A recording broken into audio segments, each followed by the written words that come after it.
সাম্প্রতিক অবস্থায় মানে ঘটনাবহুল যা একটা মাস গেল এই ডিসেম্বর মাসটা, এবং তারপরে যে সমস্ত খবরাখবর পাচ্ছি তাতে এটা নিশ্চিত যে জানুয়ারি মাসে বাংলাদেশে একটা বড় কিছু ঘটতে চলেছে।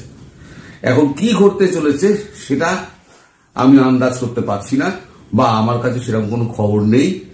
কিন্তু ঘটনার যা বিশ্লেষণ, ঘটনা পরম্পরা আপনি যদি সাজান তাহলে বুঝতে পারবেন যে একটা কিছু ঘটছে ভেতরে, কোনো একটা মানে পাকাচ্ছে।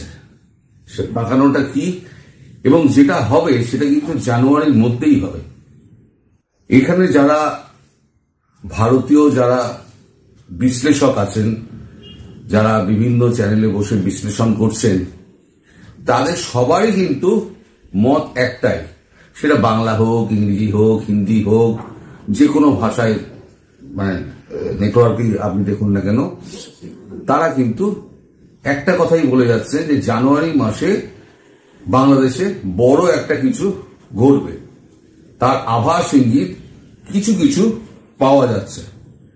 যেমন কালকে রাত্রিবেলা 8:30টার সময় হঠাৎ ওয়াকারুজ্জামান তিনি হঠাৎ দেখা করতে গেলেন খালেদা জিয়ার সঙ্গে, যদিও তার সঙ্গে তার স্ত্রী ছিলেন, তার শারীরিক খোঁজ খবর নিয়েছেন। প্রায় 40 মিনিট ধরে তাদের কথাবার্তা হয়েছে। বিএনপি থেকে এটা মানে বলা হয়েছে, এটা স্বীকার করা হয়েছে। এবং এই স্ত্রীকে নিয়ে যাওয়া না, এটা হচ্ছে কিন্তু একটা আই ওয়াশ, যেন খোঁজ খবর নিতে যাচ্ছে। শুধু খোঁজ খবর নেওয়া আমার মনে হয় না সেটা একটা পুরো ব্যাপার। এই ঘটনার পেছনে আরো ঘটনা লুকিয়ে আছে। তারপরে দেখুন সময় টিভিতে হঠাৎ উনি একটা দীর্ঘ সাক্ষাৎকার দিলেন। সাক্ষাৎকার দিয়ে উনি বললেন যে ভারতের সঙ্গে আমাদের একটা সুসম্পর্ক চাই, ভারত আমাদের পড়শি দেশ, আমরা একের সঙ্গে বসে একসঙ্গে আমরা কাজ করতে চাই। এই সমস্ত কথাবার্তা উনি কিন্তু বললেন। আসলে মেসেজটা কিন্তু ভারতকে দেওয়া। উনি দেখেছেন যে এখানে যা সমন্বয়ক আর যা উপদেষ্টা আছে তারা তো একেবারে সব তো মাঠ করে দিয়েছে আগে, মানে আর অন্য কোনো ভাষা আবার বেরোচ্ছে না। তো যাই হোক, তো এখন পরপর ওদিকে বলছেন যে উনি বলছেন সময় টিভি সাক্ষাৎকারে উনি বলছেন যে আমি সরকারের সঙ্গে বসে একসঙ্গে কাজ করতে চাই। অথচ ডক্টর ইউনূসের সঙ্গে গত 1 মাস ধরে তার বাক্যালাপ নেই। যে সরকারের প্রধান উপদেষ্টার সঙ্গে তার বাক্যালাপ নেই, সেই সরকারের সঙ্গে তিনি কি করে কাজ করবেন? তারপরে হচ্ছে কি আস্তে আস্তে বিভিন্ন জায়গা থেকে সেনাদের উইথড্র করে নেওয়া। পরপর ঘটনাগুলো সাজান। যেমন আমার সচিবালয় থেকে সেনা প্রত্যাহার করা হলো, যদিও বাইরে এখনো সেনাবাহিনী প্রহরা টোহরা রয়েছে, কিন্তু পুরো সেনাবাহিনী এখন ওখানে তত্ত্বাবধানে নেই। তারপরে দেখুন ভারতবর্ষে হঠাৎ শেখ হাসিনাকে, অনেকেই বলেন শেখ বলি, আসলে আমি বলি শেখ হাসিনা, তাকে মিডিয়া অ্যাক্সেস দিয়ে দেওয়া হলো। এতদিন তিনি মিডিয়া অ্যাক্সেস কিন্তু পাননি, এখন তাকে খোলাখুলি মিডিয়া অ্যাক্সেস দিয়ে দেওয়া হলো হঠাৎ করে, যে আপনি এবার থেকে মিডিয়ার সঙ্গে পুরোপুরি কথা বলতে পারেন, সেক্ষেত্রে কোনো বাধা নেই। মাঝে জয়শঙ্করের জির সঙ্গে কিন্তু আমেরিকায় নানান লোকের বৈঠক হয়েছে, ওখানে এনএসএর সঙ্গে বৈঠক হয়েছে, সম্ভবত ট্রাম্পের সঙ্গেও বৈঠক হয়েছে, যদিও সেটা অফিসিয়ালি এখনো পর্যন্ত প্রকাশ করা হয়নি। কিন্তু উনি ফিরে আসার পর যেভাবে শেখ হাসিনাকে ছাড়পত্র দেওয়া হলো, অ্যাক্সেস দেওয়া হলো, সেইটা কিন্তু বেশ চোখে লেগেছে। তার মানে কিছু একটা ডেভেলপমেন্ট হয়েছে, যার জন্য ওইখানে শেখ হাসিনাকে ছাড়পত্রটা দেওয়া হলো। তারপর হঠাৎ দেখুন সমন্বয়কদের আপনার ফেসবুক অ্যাক্সেস তারা করতে পারছে না। কারা ডিলিট করে দিয়েছে না কারা কন্ট্রোল করছে এই সমস্ত। এই প্রসঙ্গে একটা কথা আপনাদের বলে রাখা প্রয়োজন।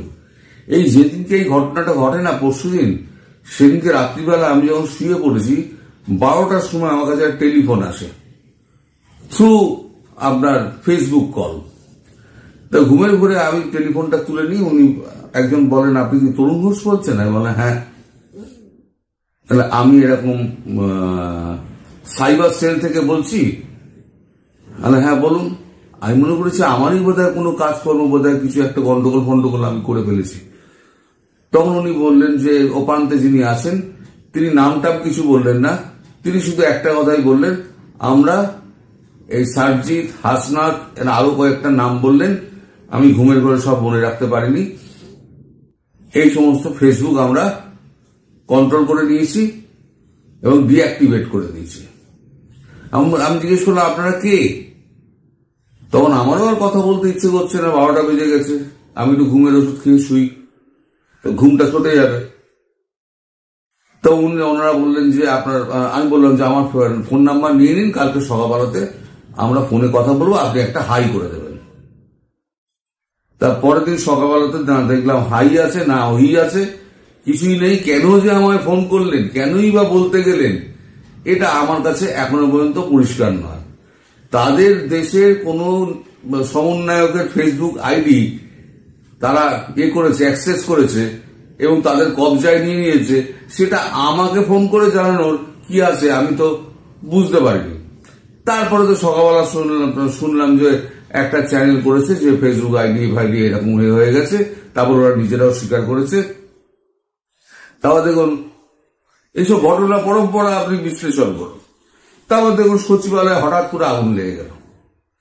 কেউ বলছেন যে এদের পাপ লোকানোর জন্য, মানে যারা এই যে দুই সমন্বয়ক যারা চ্যাংড়া রয়েছে তাদের পাপ লোকানোর জন্য। কেউ কেউ আবার বলছেন না, হাসিনার আমলের যে সমস্ত ফাইল ছিল সেই সমস্ত ফাইল যাতে নাড়াচাড়া না হয় তার জন্য হাসিনার আমলের যে সমস্ত আমলারা ছিল সেই আমলারাই ফাইলকে আগুন লাগিয়ে দিয়েছে। সেটা বাস্তবে সম্ভব নয়।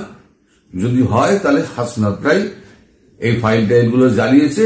কিছু একটা হয়তো আন্দাজ করেছে যে আমাদের হাত থেকে ক্ষমতা সম্ভবত চলে যাচ্ছে, তাই যে দুষ্কর্মগুলো আছে সেই দুষ্কর্মগুলোকে এখনই মিটিয়ে ফেল। ফলে এটা একটা কিন্তু খুব উল্লেখযোগ্য একটা ঘটনা। তাও দেখুন আরাকান আর্মি সব কিছু করে 271 কিলোমিটার দখল করে ওখানে চুপ করে বসে আছে, না আগে আসছে বাংলাদেশের দিকে, না পেছন দিকে যাচ্ছে। শুধু ওরা বলে দিয়েছে যে সেন্ট মার্টিন দ্বীপের দিকে তোমরা কেউ যাবে না, যদি যাও তাহলে কিন্তু গোলাগুলি খাবে। এই ওরা একটা ভাষ্য দিয়ে রেখে দিয়েছে। তার বেশি কিন্তু ওরা কিছু করছে না, চুপ করে বসে আছে। কাদের নির্দেশে ওরা চুপ করে বসে আছে আর কেনই বা চুপ করে বসে আছে সেটা কিন্তু আজ পর্যন্ত পরিষ্কার নয়। কারণ আরাকান আর্মির মতো একটা ওরকম মানে শক্তিশালী আর্মি, বেসরকারি আর্মি, তারা একটা জঙ্গি বাহিনী বলা যায়, তারা চুপ করে বসে থাকবে একটা জায়গায় পয়েন্টে এসে? সেটা তো হয় না। কারণ নির্দেশে বা অঙ্গুলি হেলানে কাজটা তো হচ্ছে, এই সম্পর্কে আমি নিশ্চিত। তারপর দেখুন সমন্বয়কদের একের পর এক মার খাওয়া। আমি যে বলেছিলাম যে সমন্বয়কদের পিঠের চামড়া উঠবে, প্রকাশ্যেই উঠবে, জামা কাপড় খুলে উলঙ্গ করে রাস্তায় পাবলিক ছেড়ে দেবে। এখন কিন্তু সমন্বয়ক আর বলতে ভয় পাচ্ছে, সমন্বয়কদের কিন্তু মার খাওয়ার সময় হয়ে এসছে। সকালবেলা একটা খবর পেলাম, গতকালকে বোধহয় 6 জন না 8 জনকে বেধড়ক পিটিয়েছে, তার মধ্যে 2টি মেয়ে এখন হাসপাতালে আইসিইউতে ভর্তি। তাদের তাড়াতাড়ি সুস্থতা কামনা করি, আমি তাড়াতাড়ি সুস্থ হয়ে যাবো, ঘরের মেয়ে ঘরে ফিরুক। আর একটা হচ্ছে বিদেশি এবং দেশে বাংলাদেশে আওয়ামী লীগের আস্তে আস্তে কিন্তু তৎপরতা বাড়ছে। কারা পেটাচ্ছে, কারা করছে এটা কিন্তু জানা যাচ্ছে না। কারণ সাধারণ জনতা তারা ঝপ করে পেটাতে যাবে না। এই সমন্বয়কদের হঠাৎ করে মারধর করছে, দামাদ্দাম পেটাচ্ছে। যে একটা শুনলাম যে শেখ হাসিনার একটা বিকৃত রূপ একটা আঁকতে গিয়েছিল কেউ একজন ঢাকা বিশ্ববিদ্যালয়ে, তাকে মারতে মারতে মারতে মারতে তার একেবারে অবস্থা খারাপ করে দিয়েছে। আর একজন বলছে আমি পালিয়ে যাচ্ছি, তাও আমার পায়ে বাড়ি মারতে মারতে আমার পা প্রায় ভেঙে দিয়েছে, এরকম অবস্থা। মানে সমন্বয়কদের এখন এই হাল। তার মানে পিছন দিক দিয়ে কে খেলছে? আমি বলেছিলাম বহুদিন আগে যে এটা বাংলাদেশ হচ্ছে এখন একটা অশান্ত জায়গা, এখানে কিন্তু যখন তখন যা খুশি হতে পারে। এখন ডক্টর ইউনূসের কথা কেউ শুনছে না। সেনাবাহিনী তার নিজের মতো রয়েছে, সে নিজের মতো বিবৃতি দিচ্ছে, সে নিজের আন্দাজেই চলছে।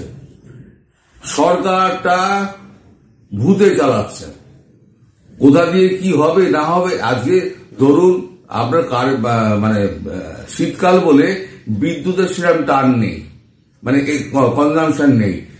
এবার যখন গরমটা ধীরে ধীরে পড়বে তখন বিদ্যুতের উপরে কিরকম চাপটা পড়ে বুঝতে পারছেন।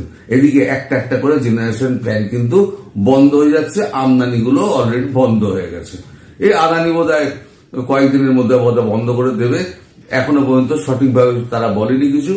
কিছু টাকা দিয়েছে আদানিকে, ফলে এখনো নেগোসিয়েশন চলছে।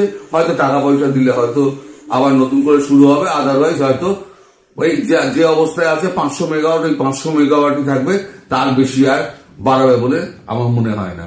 তো সমস্ত কিছু মিলিয়ে এই যা আমাদের যারা বিশ্লেষক রয়েছে, যারা বড় বড় যারা আর্মি ম্যান যারা রয়েছে, এক্স আর্মি ম্যান, তারা কিন্তু যেটা সন্দেহ করছেন যে এই সমস্ত ঘটনা কিন্তু একটা সিরিজ ওয়াইজ হচ্ছে, 2+2+2=6 এরকম আর কি। মানে সব কটা মেলালে একটা এমন জিনিস দাঁড়াবে যে সামনে একটা কিছু হতে যাচ্ছে, এবং সেটা খুব সম্ভবত তারা বলছেন যে জানুয়ারি মাসেই হবে। জানুয়ারি মাসের কবে, কিভাবে, কখন, কি করে তা আমি জানি না, কিন্তু ঘটনা পরম্পরা যা এসে দাঁড়াচ্ছে তাতে কিন্তু সবারই একটাই ইঙ্গিত, সেটা হচ্ছে বাংলাদেশে জানুয়ারি মাসে একটা বড় কিছু ওলটপালট হতে চলেছে। এখন সে কি ওলটপালট হতে চলেছে সেটার দিকে আমরা তাকিয়ে থাকবো, আমাদের একটু ওয়েট করতে হবে।